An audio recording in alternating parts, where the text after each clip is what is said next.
December 21st, 1968. The shortest day of the year, but in significance, perhaps one of the longest in the flow of history. This is Apollo Saturn Launch Control. We are still go at this time. T-minus 15, 14, 13, 12, 11, 10, 9. We have ignition sequence start. The engines are armed. 4, 3, 2, 1, 0. We have commit. We have liftoff. Liftoff at 7:51 a.m. Eastern Standard Time. We have cleared the top. Tower clear, 13 seconds. The United States was undertaking the most distant voyage ever attempted by man. For the first time, 3 Americans rode the Saturn V moon rocket. Following Houston, you are go for staging, over.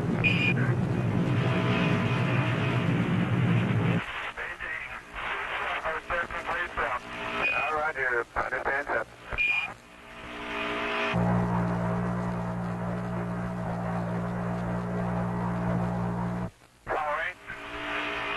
We hear you loud and clear, Polly. Okay, the first stage was very smooth, and this one is smoother.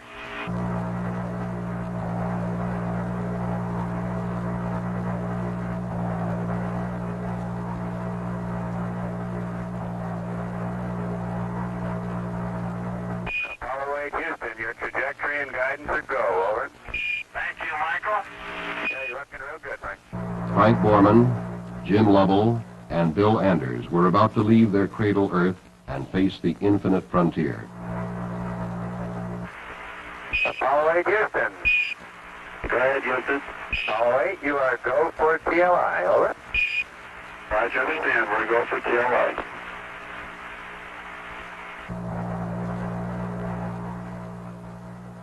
TLI, Translunar Insertion. This was the commitment.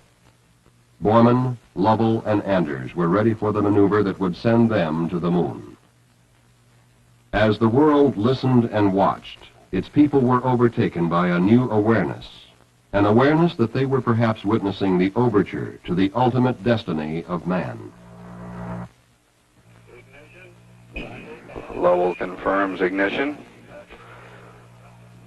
And the thrust is okay, Booster says. On board the spacecraft and in mission control, the men of Apollo 8 watched the readouts. Velocity buildup in feet per second. The numbers snowballing toward the velocity that would allow the spacecraft to escape Earth's gravity. And Borman says we've got SECO. Cutoff was right on the second.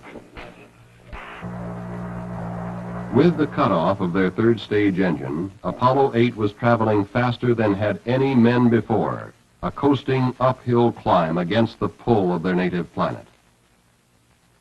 Now the third stage, the S-4B, was just useless mass to them. It was jettisoned, then later placed into an orbit around the sun. The crew of Apollo 8 turned around for a look. Houston, Apollo 8, how do you rate? You're loud and clear, Frank. How are you? Roger, we're loud and clear. We've taken pictures of the S-4B. The post-separation sequence is completed, and we seem to have a high gain. Give us clues to what it looks like from way up there. Roger. I can see the entire Earth now out of the center window.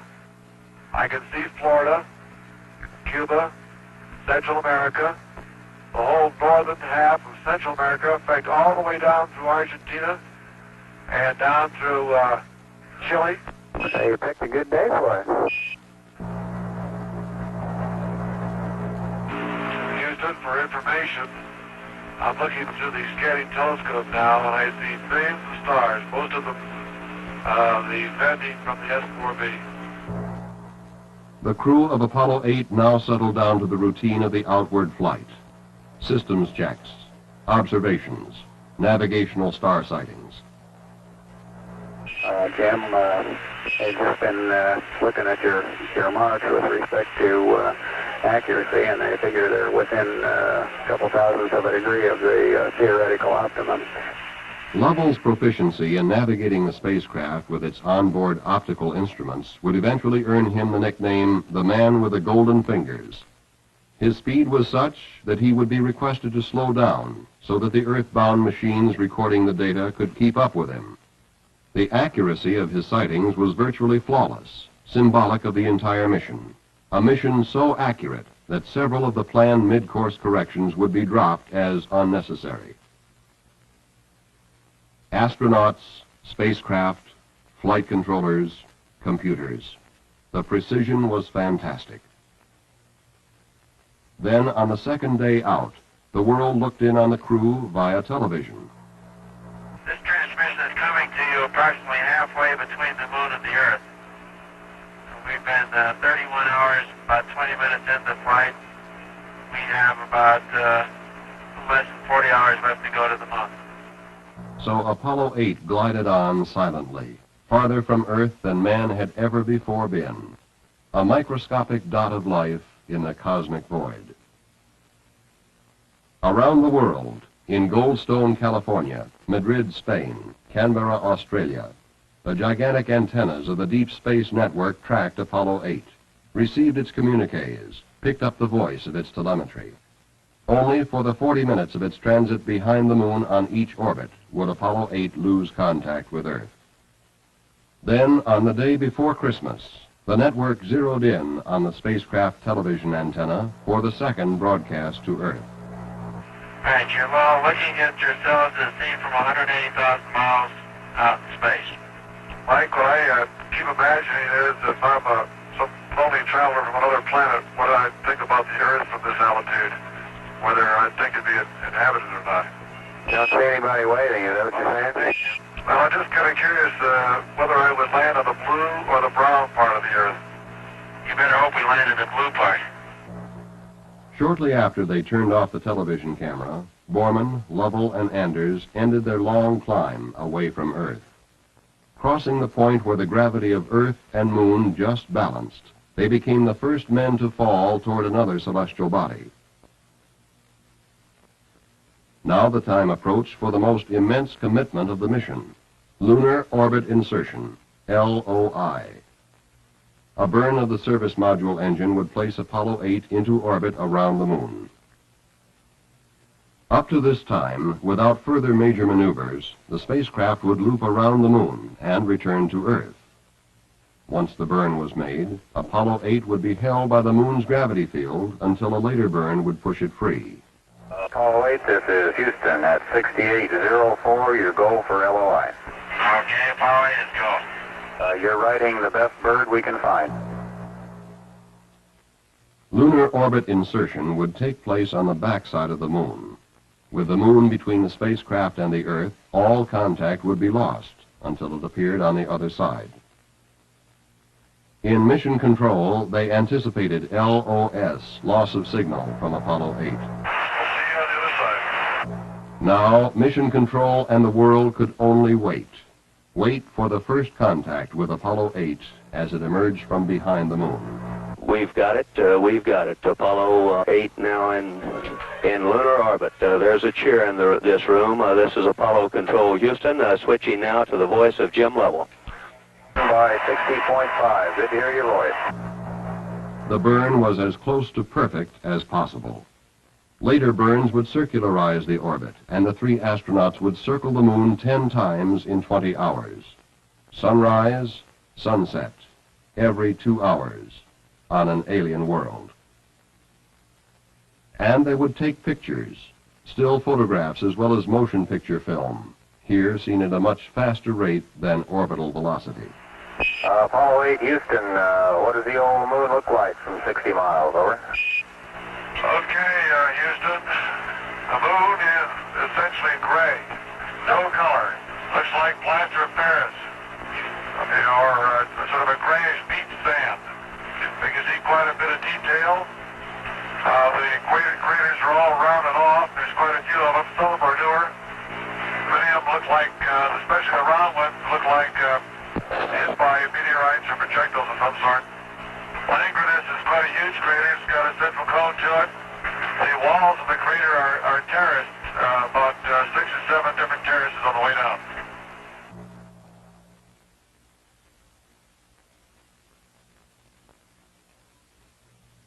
the world saw and heard the first live telecast of the lunar surface. Hey, Bill, how would you describe the color of the moon from here? The color of the moon looks a very whitish gray, like dirty beach sand, and with lots of footprints in it. Don't these two craters look like pickaxes striking concrete, leaving a lot of fine haze dust?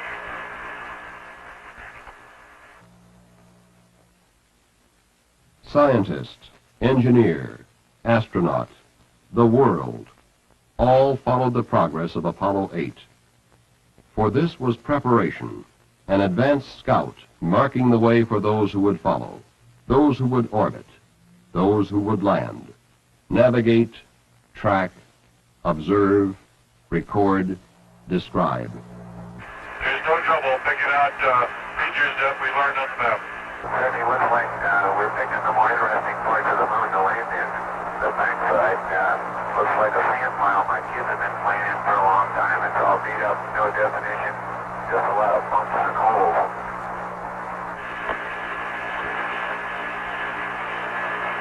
The area that we're over right now gives some hint of possible volcanic, though I really can't eyeball it at the moment to pin that down. No, there are some craters and buildups that definitely suggest volcanic activity. Then a Christmas Eve message the world could not forget. Welcome from the moon, Houston. Thank you. The moon is a different thing to each one of us. I know my own impression is that it's a vast, lonely, forbidding type existence or expanse of nothing. It looks rather like clouds and clouds of pumice stone. Beyond technology, beyond science, Apollo 8 was bringing to the world a new awareness, an expansion of mind and spirit that must forever alter the perspective of humanity, physically and philosophically. And from the crew of Apollo 8, we close with good night, good luck, a Merry Christmas, and God bless all of you on the good earth. There was little time for the crew of Apollo 8 to reflect. The next job was to make sure that the spacecraft was ready for the most critical maneuver of the mission, the firing of the service module engine for TEI, trans-Earth insertion, and the trip home. There was no go, no-go decision on this one. It had to go. All systems are go, Apollo 8. Thank you. For the final time, Apollo 8 passed behind the moon, out of contact with Earth, for this most critical of all the burns. On the ground, men waited. Apollo 8, Houston. Apollo 8, Houston. Apollo 8, Houston. Apollo 8, Houston. Apollo 8, over. Hello, Apollo 8. Loud and clear. Roger. Please be informed there is a Santa Claus. That's affirmative. You're the best ones to know. 3 very tired astronauts were on their way home. And with them rode an army of engineers, scientists, technicians, programmers, flight controllers, all those whose dedicated efforts were Apollo 8. After catching up on their rest, homeward bound, there was more a mood of elation, contrasted with the outbound loneliness. I told Michael you guys are up there, and he said, who's driving? That's a good question. I think Isaac Newton's doing most of the driving right now. We were enjoying the holiday, in the Christian world, Christmas, and we paused for a moment in our celebrations to watch 3 travelers heading home.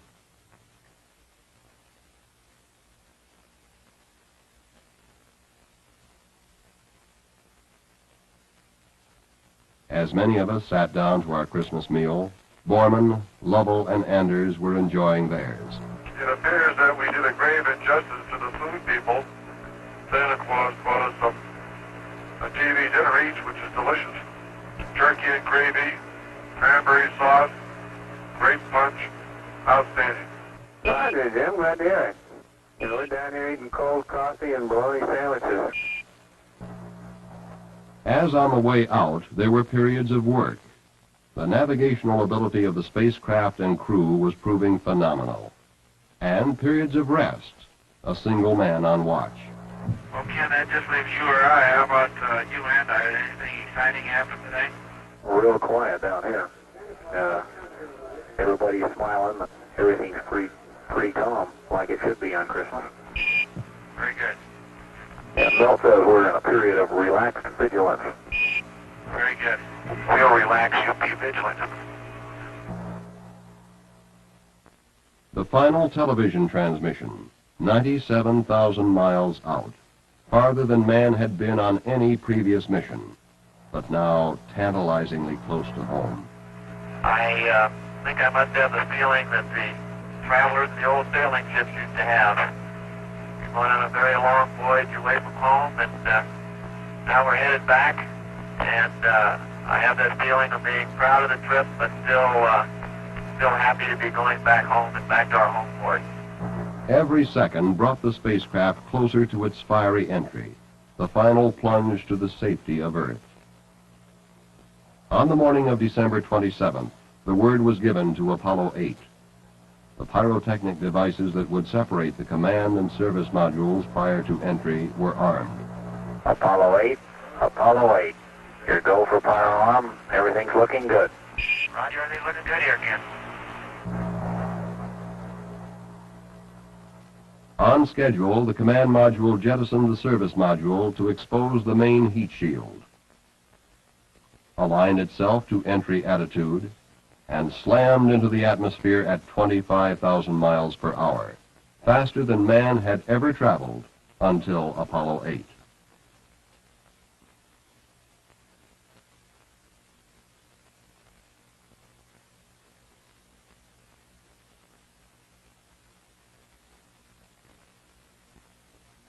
A tracking aircraft took these films of the entry, the spacecraft seen as an incandescent fireball.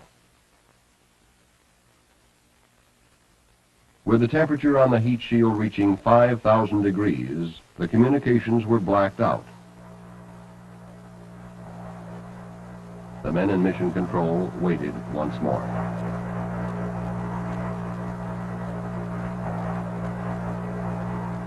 Ken Mattingly just put in a call and just frankly labeled it a radio check.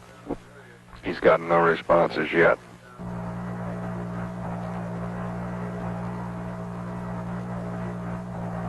Ken Mattingly puts in another call. And there's Jim Lovell. We're in real good shape, Houston. Real fine. The landing was right on target.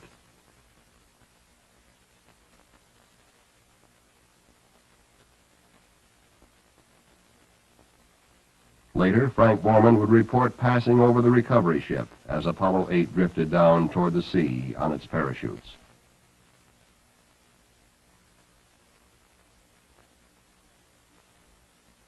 As Borman, Lovell, and Anders stepped onto the carrier deck, a huge and patriotic celebration broke loose in Mission Control.